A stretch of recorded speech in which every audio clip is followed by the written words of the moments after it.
International space station के लिए axiom 4 mission को एक दिन और टाल दिया गया है। इसरो ने इसकी जानकारी दी है। मिशन की लॉन्चिंग 11 जून को शाम 5:30 बजे होगी और उसी के साथ भारतीय वायुसेना के pilot group captain Shubhanshu Shukla भी अंतरिक्ष स्पेस स्टेशन रवाना होंगे।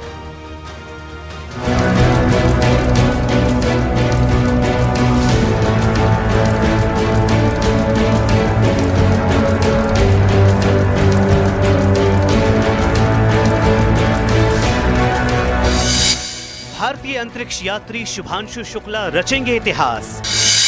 शुभांशु की अंतरिक्ष यात्रा इसरो को बड़ी उम्मीद। पहले बने फाइटर पायलट, अब करेंगे अंतरिक्ष की यात्रा। नाम शुभांशु शुक्ला, जन्म स्थान लखनऊ उत्तर प्रदेश, मिशन एक्सियोम 4, स्थान नासा का केनेडी स्पेस सेंटर। करीब 40 साल बाद कोई भारतीय अंतरिक्ष की यात्रा पर जाएगा।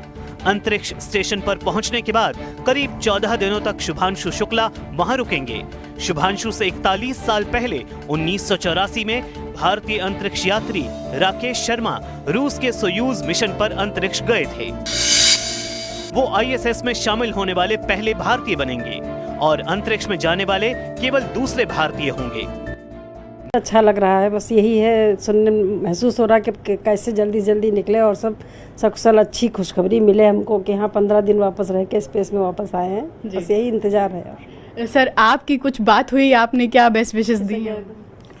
नहीं, हमने बेल विशेस दी है और ईश्वर से प्रार्थना भी की है कि उसको जो है दुआएं मतलब मिलें, सभी ईश्वर की मतलब जो है उस पर कृपा बनी रहे और सभी लोगों ने बहुत मतलब दुआएं की है।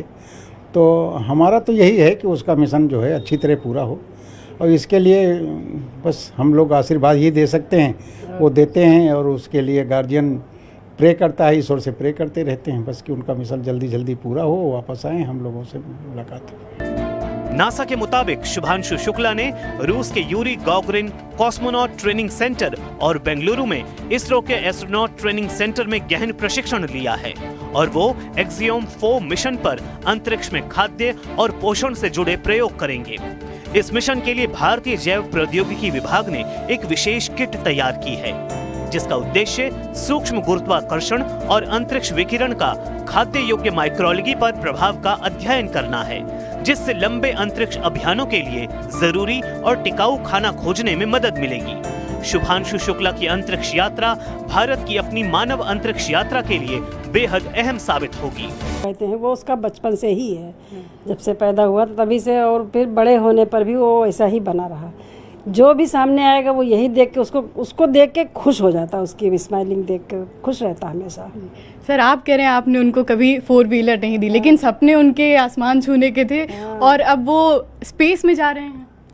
हाँ, उसका ये रहता था थोड़ा सा, जैसे जो हमसे मतलब ये है कि अब डर तो नहीं कहेंगे मगर एवॉइड करता था कि हम जो भी कहते हैं उसको वो मानता था और कभी ऐसी नौबत नहीं आती थी बाई फेस उसका देखकर अगर कुछ डांटना भी ज़्यादा चाहते थे तो डांट नहीं पाते थे, क्योंकि फेस कुछ इस तरह का रहता था कि मतलब सामने जैसे उसके फेस पर इतनी मुस्कुराहट वैसा रहता था कि बस 2-4 बातें कहकर उसको बस है कि हम लोग चुप हो जाते थे।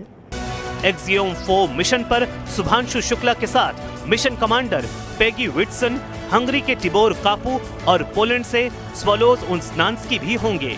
चारों अंतरिक्ष यात्री एलॉन मस्क की कंपनी स्पेस एक्स के ड्रैगन कैप्सूल में उड़ान भरेंगे।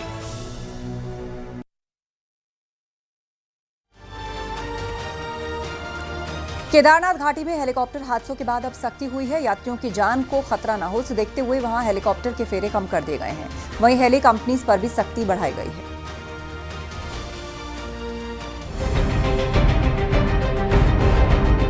केदारनाथ यात्रा रूट पर नियम तोड़कर हेलीकॉप्टर उड़ा रही कंपनियों पर अब हंटर चला है। एक के बाद एक हेलीकॉप्टर हादसों से केदारनाथ रूट में यात्रियों की सुरक्षा पर सवाल खड़े हो रहे थे। इसे देखते हुए अब केदारनाथ रूट में हेलीकॉप्टर उड़ाने के नियम सख्त कर दिए गए हैं। सिरसी, पाटा, गुप्तकाशी से हेलीकॉप्टर उड़ान की संख्या तय की गई है। जैसे गुप्तकाशी से 1 घंटे में 2 बार ही हेलीकॉप्टर उड़ सकेंगे, यानी 8 घंटे में 16 बार हेलीकॉप्टर उड़ सकेगा। मतलब अब तक जहां केदारनाथ के लिए सभी हेलीकॉप्टर 200 से 250 चक्कर लगाते थे, वो घटकर 150 से 190 हो जाएंगे। हर हेलीपैड पर take off, landing, parking, holding time की सीसीटीवी मॉनिटरिंग की जाएगी। इतना ही नहीं, केदारनाथ में टेम्परेचर को देखते हुए किसी भी हेलीकॉप्टर में क्षमता और वजन से ज्यादा लोड नहीं डाला जाएगा। जिसमें गुप्तकाशी सेक्टर से ऑपरेटर को 1 घंटे में 2 शटल, 4 लैंडिंग्स टोटल, फाटा सेक्टर से 3 शटल्स 1 घंटे में, 6 लैंडिंग्स टोटल, और सिरसी से 4 शटल्स और 8 लैंडिंग टोटल्स करने के निर्देश दिए गए हैं तथा उनके द्वारा OGE मानकों के द्वारा के अनुसार लैंडिंग करने के। केदारनाथ रूट पर साल में हो रहे हादसों से यात्रियों में डर पड़ रहा है। यही वजह रही कि सड़क में यात्रियों से भरा हेलीकॉप्टर उतरा तो मुख्यमंत्री ने जांच के आदेश दिए। वहीं हेली कंपनियों को परमिशन देने वाले डायरेक्टर जनरल सिविल एविएशन को जागना पड़ा। केदारनाथ में देश दुनिया से यात्री आते हैं और समय बचाने के लिए हेलीकॉप्टर से सफर करते हैं। ऐसे में हेलीकॉप्टर सर्विस सुरक्षित है और यात्री की सुरक्षा जरूरी है, ये भरोसा सरकार दिला रही है। तो सरकार सुरक्षा को लेके भी और सेफ्टी को लेके भी बहुत संगीन है और माननीय मुख्यमंत्री जी का धन्यवाद करता हूं कि उन्होंने उस पर समीक्षा करी है। DGCA की बैठक भी हुई है, मुझे पता चला है कि कुछ बैठक भी हुई है जिसमें उन्होंने कुछ निर्णय लिए हैं। तो मुझे पूर्ण उम्मीद है कि किसी भी श्रद्धालु की सुरक्षा के साथ सरकार कभी भी कोई ऐसा काम नहीं करेगी जिससे कोई उनको हानि पहुँचे। केदारनाथ के लिए हेलीकॉप्टर का सफर लोगों में डर पैदा न करे, इसलिए कड़े नियम लागू करके कंपनियों पर नकेल कसने की कोशिश की गई है। पर देखना होगा कि हेलीकॉप्टर के नाम पर मुनाफा कमाने की होड़ में लगी कंपनियां कब तक और कितने दिन नियमों को मानती हैं, ताकि फिर सड़क पर हेलीकॉप्टर उतरने की ऐसी तस्वीरें सामने न आए। दीपांकर भट्ट, न्यूज़ 18, देहरादून।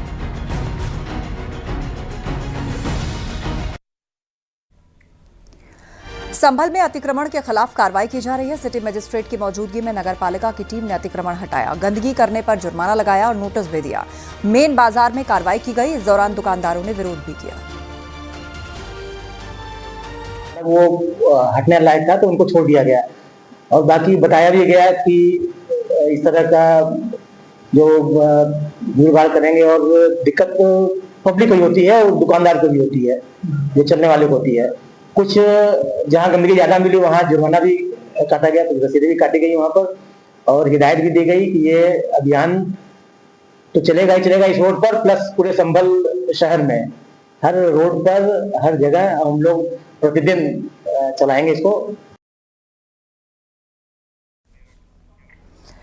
पश्चिमी यूपी में कांवड़ यात्रा को लेकर पुलिस प्रशासन ने तैयारियां शुरू कर दी हैं। 11 जुलाई से कांवड़ यात्रा की शुरुआत हो रही है। मेरठ जोन के ADG भानु भास्कर ने बताया कि इस बार महाकुंभ की तर्ज पर कांवड़ यात्रा में सुरक्षा होगी। इस बार क्राउड मैनेजमेंट को लेकर AI का उपयोग किया जाएगा। महाकुंभ में AI कैमरों से निगरानी कराने के लिए जिस टेक्निक का इस्तेमाल किया गया था उसी पर आधारित पूरा सेटअप मेरठ जोन में बनाया जाएगा।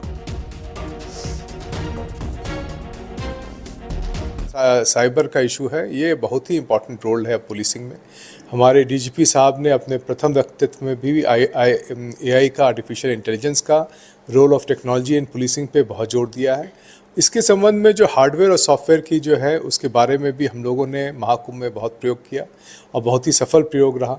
उसी के साथ साथ जुड़ा हुआ प्रयोग जो है हमारे DGP साहब ने पूरे उत्तर प्रदेश में शुरुआत की है, वही सारे चीज़ को लेके हम लोग अपने कांवड़ में भी इस्तेमाल करें।